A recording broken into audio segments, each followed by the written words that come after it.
Hello, fellow football connoisseurs, and welcome back to the Quick Take. What a disgusting performance from Chelsea Football Club, of course, away from home at Anfield. I've literally just finished watching the game, and I'm going to try and get this video done as fast as possible because I am making a vow to myself to upload every single day this year, and I currently have about an hour to record this video, edit it, and upload it, so we're going to be very quick with this. Before I continue, I would like to quickly remind you I am running a giveaway with OwnASaber.com, where at 15,000 subscribers, you could be in with a chance at winning the King of London lightsaber, the perfect saber for every Chelsea fan. 3 participants will be chosen, and all you have to do to enter is subscribe to the channel and check the pinned comment down below for more information. And with that, on with the video. Prior to this game kicking off, Mauricio Pochettino said, Max, who is CFC Pies, reported on his Twitter account, Pochettino and the squad have done a lot of hard preparation for tomorrow, which is today, our game against Liverpool. Pochettino is treating it as a mega test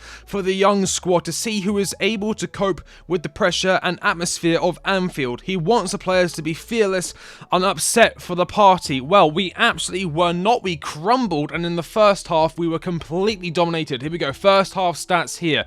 1.86 XG to Chelsea 0.2, 54% ball possession. So it's actually not that bad in terms of possession. It's not like we were dominated like 70% possession, but the possession we had, we couldn't do anything with it. Every pass, it looked like it was just so sloppy. Every pass we tried to attempt, there was a Liverpool player on the end of it. Their press was so much better than ours. We looked like boys against men. 15 shots to 1, 6 were on target, 4 shots were off target for them, but they've had all the shots, so it doesn't really matter. 4 corners for them. Chelsea picked up 4 yellow cards in the first half. Moises Caicedo picked up a yellow card very early on. I wouldn't have given it. I think the referee had quite a poor game today. Again, this video is going to be a little bit, I might stammer here and there. I'm going to be doing as little editing as possible just to get this video out. I need to give my raw reaction for this. Enzo Fernandez then picked up a yellow card about 10 minutes after the Diogo Jota opening goal, assisted by Conor Bradley, the player stepping in, the young player, I think 20 years old, who's in the thumbnail, stepping in for Trent Alexander-Arnold, and who had a fantastic game. In fact, he scored against us to make it 2-0. Enzo picked up a yellow card. 2 minutes later, Ben Chilwell picked up a yellow card for diving in the box. Early in the game, there was a penalty that should have been given. Conor Gallagher was running to the box. He got clipped by Van Dijk's knee. He went down. The referee said no. Terrible officiating this game, honestly. And then after the goal, Axel Disasi got booked. And then we go into half-time, 2-0 down, 4 yellow cards.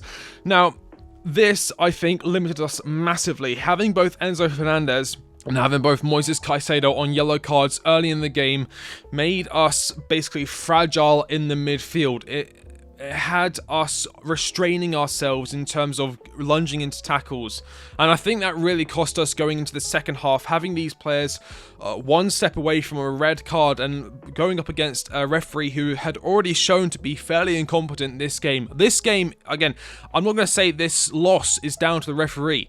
This loss was down to our... He said before the game, or it was said before the game, that Pochettino had prepared for this game massively, but as soon as the referee blew his whistle to start the game, there looked like it was just nothing. There was no patterns of play. I mean, I saw a few nice passes here and there, some nice one-touch passing, but it led to absolutely nothing, and it was completely nullified by, let's just say, not even Liverpool's first team. It was their B team. They were missing the likes of Andrew Robertson. They were missing the likes of Mohamed Salah.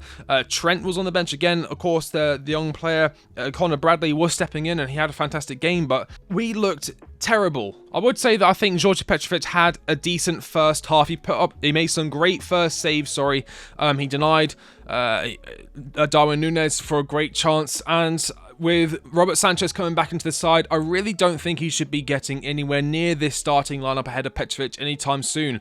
I feel a lot more comfortable with Petrovic in net. I don't think that any of the goals that we considered today were down to George Petrovic. Of course, the goalkeeper we did sign come the summer transfer window to help bolster our goalkeeping position, and he did everything he could. The second half, let's just go through the stats here. A little bit better from Chelsea, but not much. Still 1.08 XG to 0.54, so Liverpool again still dominating in that metric. We had a little bit more possession, 52% possession in that half, but again, 13 shots to Chelsea's 3, 7 were on target. 4 block shots. We managed to block 4 of their shots, but they still had 4 corner kicks to our 1. We did win 10 free kicks to their 8, and we had 4 throw-ins to their 3, but not really that important. They still created 2 big chances, which is double the amount we created that half, and they had they had 6 shots inside the box and 7 outside the box. But they were dangerous from outside the box because they got players like Dominic Szoboszlai and even Darwin Núñez, who looked very, very up for this game and really wanted that goal. It didn't come for him, unfortunately. Well, I say unfortunately, it didn't come for him, fortunately for us, but he did have a decent overall game. He did miss a penalty, but he provided the assist for Luis Diaz towards the end of the game and really kept Petrovic and our defenders busy. So I don't want to say fair play to him, but he had a great game, and our defense was certainly tested. Badiashile looked off it for the goal he conceded against Diogo Jota. Both the entire defense was just a bit lost, and we did make substitutes at half time, including Noni Madueke came off, Ben Chilwell came off, and Conor Gallagher came off, which is quite interesting. It's quite interesting. Again, I'm going to go back to that quote. Pochettino is treating it as a mega test for the young squad to see who is able to cope with the pressure and atmosphere of Anfield. And who's the 3 players he takes off? Madueke, Ben Chilwell, and Conor Gallagher. Who does he bring on? Christopher Nkunku, Malo Gusto, and Mykhailo Mudryk. Christopher Nkunku, he scored, fantastic, he looked great, he should have had a penalty, he was impeded, Van Dijk stamped on the back of his foot, or kicked through his foot, and the referee was like, nah, fair play, that's fine mate, don't worry, you're Van Dijk, do whatever you want all the time, so we move on with that one. But then Malo Gusto came on for Ben Chilwell, fantastic, played brilliantly, it almost looked like we were playing a 3 at the back at times, actually, the way Malo Gusto and I think it was Mudryk on the opposite side basically being in line with each other, which I think is where Mudryk needs to be, because that is where he can then accelerate, he can use his pace effectively, he's got more room to work with in terms of beating his opponents for pace, and he did look fairly okay today. I wouldn't say it was his best game, in fact I'd say it's probably one of his more off games, but he did have a good chance, skied it, which is never what you want to see. It was a good chance, the ball was coming into him at some pace, but for the amount of time he's been here, and I'm not going to put the money on him because I don't think it's fair to judge a player by their money, because they don't ask to be rated, or they don't ask for that valuation. That's just how much we decide to pay for him. But you would expect someone to score from that position, and he missed it. And that I think could have been a turning point. A lot of points in this game could have been a turning point. The penalty that wasn't given on Gallagher, that could have been a turning point. The penalty that was not given on Nkunku, that could have been a turning point. And I really do think Paul Tierney, the referee, was intimidated by Anfield and was intimidated by the occasion. Not good enough from the referees, and I do expect Chelsea to be releasing a statement going over the ridiculous nature that was the officiating of this game. And then, come the 65th minute, again, Dominic Szoboszlai scored, header assisted by Conor Bradley. Brilliant game by Conor Bradley. Lovely cross, just beautifully weighted right into the middle of the box. It's so annoying watching a team score like they do, and how easy it looks for them, and just what we've seen this season from our attack and how disjointed it has looked at times. I just don't see us scoring those type of goals. Very, very frustrating. Moises Caicedo came off around the 66th minute for Carlo Chukwuemeka. He had a kind of weird game. He wasn't bad, he wasn't good. I think I saw a few moments in the game where he was doing what he was doing at Brighton, which is receiving the ball and then using body feints or quick movement. He was able to basically escape all press and then open himself up for passing lanes going forward, distributing the ball left, right and centre. But again, that is what he needs to be doing, and that is what I think he's been restricted from doing this season by playing as basically not a lone DM, but a more restrictive role, because he has to account for Enzo Fernandez roaming forward, which is fine, but it's being misprofiled and it's being misused, and I think we aren't getting our money's worth in terms of Moises Caicedo and what he can actually bring to this side. But there were flashes of what we could get from him during the game. But then Liverpool made their changes. Conor Bradley came off for Trent. Diego Jota had a great game, came off for Cody Gakpo. Harvey Elliott came on for Dominic Szoboszlai, of course, scored the header. Great player. One of the players I wanted, in fact, for my Mason Mount video, Dominic Szoboszlai was the original person I had at number 1. I wanted him to be the Mason Mount replacement. And obviously it didn't happen. He went to Liverpool and he's doing fairly alright there. Joseph Gomez, a great game. He had a fantastic game against us. Came off for Andrew Robertson. Then shortly after those substitutions, about 2 minutes after, Nkunku scored a lovely goal inside the box, assisted by Carney Chukwuemeka, but it really came from Nkunku.